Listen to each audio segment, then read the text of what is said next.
Welcome back! Now we are in Lesson 4 of our study on the book of Titus. In this lesson, we turn to Chapter 2, where Paul provides specific instructions regarding how Timothy should treat older men, older women, and young men. Paul lays out expectations for Christian conduct and emphasizes the importance of leading by example. A particularly significant point appears in verse 7, where Paul addresses Titus directly, stating, "In everything, set them an example by doing what is good.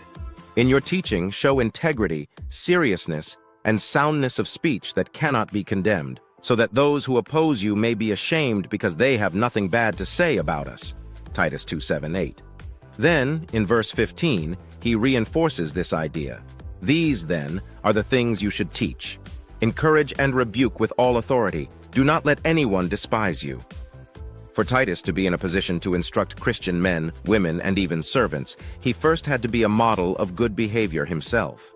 Paul begins chapter 2 by saying, "You, however, must teach what is appropriate to sound doctrine. Teach the older men to be temperate, worthy of respect, self-controlled, and sound in faith, in love, and in endurance.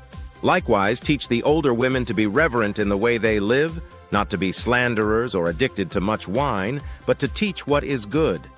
Then they can urge the younger women." Titus 2:1-4.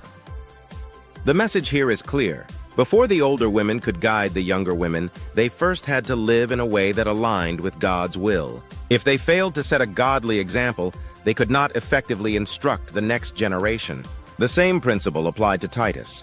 His personal conduct needed to be exemplary before he could lead others. This principle extends beyond church leadership and applies to our daily lives.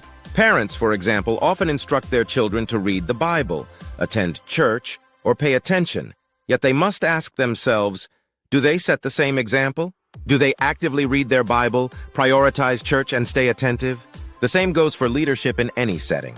If you are a manager who frequently arrives late to work, you lose the authority to demand punctuality from your employees. If you lack discipline in your own life, you cannot effectively guide others to be disciplined. True authority comes from living out the values you seek to instill in others. As we reflect on this lesson, let us examine our own actions. Are we setting the right example? Are we living in a way that aligns with God's expectations so that we can lead and instruct others effectively? God bless you, and see you in the next lesson.